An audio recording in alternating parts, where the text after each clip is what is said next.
Jesus Christ of Nazareth. He's an interesting fellow, but did he actually rise from the dead? Marco Vuxon seems to think so, and he recently made a rebuttal to my video on why the resurrection is a myth. So I'm going to be responding to his response. Let's get into it. Let's start with Paul's letters. 1 Corinthians is where we get the claim that Jesus appeared to 500 people. But the claim that there were 500 witnesses is very misleading. Saying that there were 500 witnesses of the risen Jesus is not the same as saying that one guy said to another guy that one guy told him that there were 500 witnesses, which is a lot closer to what actually happened. The claim comes from a single line in 1 Corinthians. After that, he appeared to more than 500 of the brothers and sisters at the same time, most of whom are still living, though some have fallen asleep. It's a lazy effort to make this claim sound more credible, because, oddly, Paul mentions no sources, no contacts, and just nothing remotely specific about where, how, and why the risen Jesus showed himself to a crowd of 500. It's just an offhand remark, and whether you like it or not, anyone back then could have said that 500 or 10,000 or a billion people saw something remarkable happen if they know that there is no way you can verify that statement. Griffin is correct in his assessment that St. Paul's letter was for the Corinthians, but what he lacks to take into account is that these people were not in need of evidence to believe, but already believed in the resurrection of Jesus. The letter from St. Paul to Corinth was not an apologetic work, but rather a work to correct the behaviors of the Corinthians. It seems to be that Griffin is just grasping for straws here. No source, no contact. What would you expect the source to look like? Griffin keeps moving the goalpost. His criteria that Paul mentions the 500 by name and stating their location. But what Griffin is certainly forgetting is the cost of writing. It's a very expensive process, and there is no reason for Paul to write out every single name just to cite a source.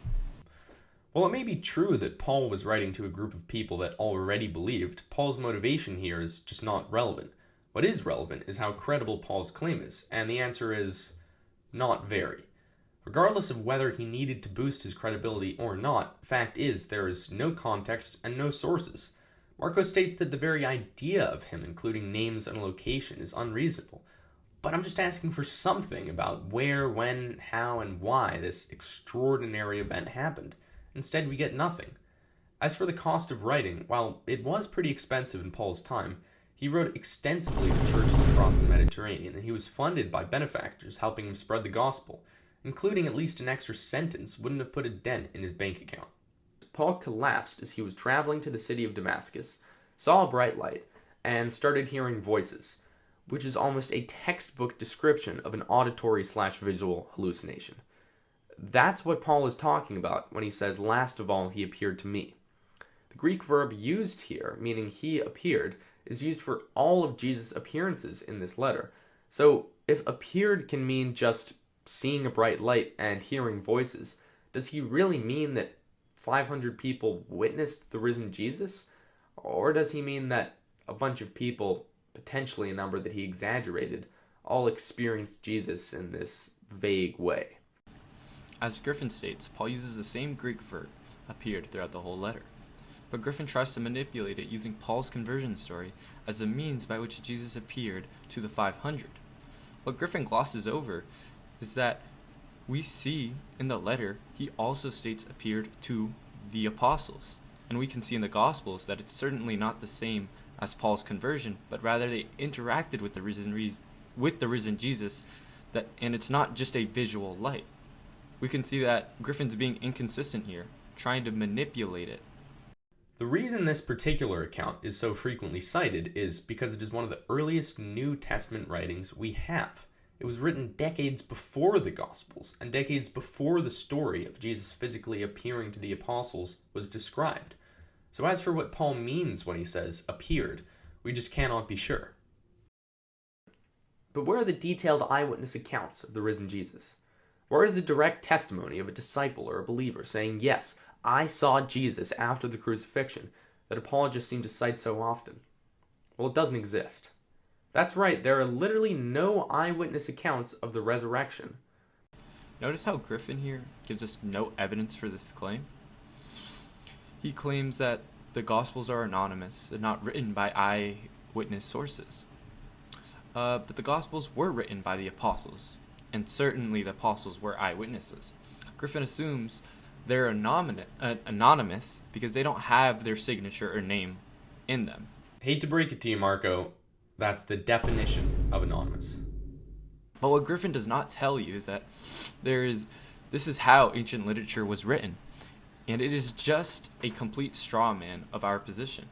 There's an abundant amount of evidence from the early church fathers from all different locations agreeing on who wrote which gospel.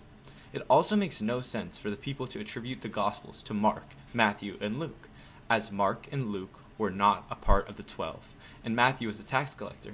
If people wanted to make it up, surely they would go with Peter, the head of the disciples, to make their gospel look even more strong, to help support whatever fake illusion or idea they're trying to spread. I never said that the early church intentionally tried to fabricate the authorship of the Gospels. People genuinely believed that they were written by Matthew, Mark, Luke, and John. And even if the authors were fabricated, it makes perfect sense for them to choose these people. They were all closely associated with Jesus or the apostles. But the actual authorship of these texts was unknown for quite some time, with the Gospels only being attributed to their respective authors decades or even a century after the first copies circulated. Some of the earliest manuscripts do not include verses 16:9 to 20. So, here's how the first versions of Mark actually ended. But go, tell his disciples and Peter that he is going before you to Galilee. There you will see him, just as he told you. And they went out and fled from the tomb, for trembling and astonishment had seized them, and they said nothing to anyone, for they were afraid. Yeah, that's right, the earliest manuscripts of Mark just end on the two Marys exiting the tomb afraid. There is no description of the risen Jesus. We see Griffin dismiss, even with the early ending of Mark, that it does still state the resurrection of Jesus. No description of the risen Jesus. There's no Jesus going and greeting his apostles. It's literally just a guy inside the tomb telling them that Jesus was resurrected. It's not nothing, but if that's the closest thing Mark has to an eyewitness account of the resurrection, I don't even know how this could be used as evidence. It's beyond weak. As for the later Gospels, it's clear that they are not independent accounts which corroborate each other, as apologists would have you believe. Both Matthew and Luke, written 50 and 60 years after Jesus' death respectively, lift entire passages word for word from Mark. An analysis of the three synoptics showed that there was a lot of cross-contamination between the texts, which does not line up with the idea that these are independent testimonies. Griffin tries to discount the reliability of the Gospels, stating they are just copies of Mark, which disregards the abundant amount of evidence present in each Gospel. But it is not crazy to think that the Gospels have overlapping information in words, because the words are quotes from Jesus. It makes sense that they would contain overlap. Each Gospel does present new information that aren't in others. If we look at this Gospel from Peter J. Williams' book, Can We Trust the Gospels, which is a book I recommend to anyone who's watching this video, we can see geographical evidence and evidence in names. Griffin seems to just dismiss all of this information with his simple-minded claim that they contain overlap. Simple-minded. Okay. First of all, I'm not sure what this geographical evidence proves exactly. I agree that the authors of the Gospels lived in the region. And as for the overlap of the texts, even Christian scholars of the New Testament will tell you that Matthew and Luke used Mark as a source, as well as what was potentially a third source, Q, that has now been lost. Analyses show that Matthew and Luke have 93% similarity with Mark, which is certainly not the level one would expect from independent accounts. In fact, the similarity is so great you can actually find a compiled synoptic gospel that merges all the word-for-word passages to create a single account, rather than three separate ones. If they really were independent accounts, something like this should have been impossible. What also doesn't line up is how the Gospels become progressively more divine and miraculous the further away from Jesus' death they are written. As I explained in Mark, the earliest Gospel, there isn't even an account of the risen Jesus. In Matthew and Luke, instead of a man sitting inside the tomb, we now have an angel. Instead of ending with the women running off, afraid, Jesus appears to his disciples, gives a little speech, eats some bread with them, and pieces out. In John, the latest gospel, there are now not one but two angels inside the tomb, and there's entire mini-narratives that are added, like the story of doubting Thomas, where a disciple touches Jesus' wounds to confirm that he is indeed real. Awfully convenient, isn't it? The dialogue is far lengthier, and not only does Jesus give his disciples bread, he goes fishing with them, has a little feast, tells Simon to tend his sheep, has a much longer speech, and finally he ascends. So why are details being added the further away from Jesus' death we get? The notion that more detail about the resurrection accounts increase more throughout the time from the resurrection of Jesus, firstly, is just speculation, and also false. It's just not. Here's the original resurrection account in Mark, the earliest of the Gospels, and here it is in John, written some 70 years after Jesus' death. As for the empty tomb, there are a variety of explanations. The body was stolen, the woman went to the wrong tomb, Jesus was put into a mass grave, the list goes on. I agree that some of these explanations may seem implausible, but hold on, you can't play the implausible card if you're arguing for a literal resurrection. So let's take a theory that, just for example, most people agree is a pretty ridiculous one. Jesus didn't actually die on the cross, and when the disciples reported seeing him later, they actually did see them. It's because he survived. Now, the notion that he survived crucifixion, I just want to say, is indeed a ridiculous one. The Romans knew how to kill people, as Christian apologists will point out in response to this. But the idea that a dead guy crawled out of his tomb over the weekend isn't just ridiculous, it contradicts everything we know about how humans work. It feels weird that I even have to say this. So regardless of what the texts say, as long as there is a naturalistic explanation of any kind that doesn't involve someone getting resurrected, then there's no reason to believe the latter.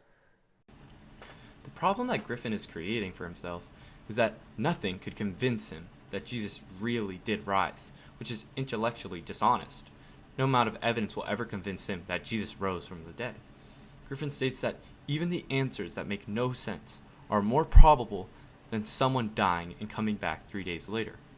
This is because Griffin believes it's impossible to do so. And the reason he thinks that this is impossible is because he believes there is no God. He is no longer assuming that there is no God, but is using it to disprove the resurrection claims. If God exists, then the resurrection accounts certainly more probable than any other answer. So now it boils down to whether God exists. And if he does exist, then the resurrection is true. First of all, I actually did tell Marco how much evidence would convince me of the resurrection. You can find it here. But the existence of God is clearly a separate issue, despite Muslims and Jews believing in the existence of an all-powerful, all-knowing creator. They are no more convinced of the resurrection than I am. That's because the evidence is very weak, and becomes extraordinarily weak when you consider the extraordinary nature of the claim. Now, I want to leave one last question before I wrap it up. Griffin, and you fellow atheists, what is the probability that God exists? Not sure you could put a probability on that kind of thing. For me, it's a little like asking what the probability of an underground civilization of sentient octopi existing is. I think the notion is very, very unlikely, if not totally logically incoherent. But that's a separate discussion. And Marco, you're welcome back on Forbidden Fruit anytime, so let me know.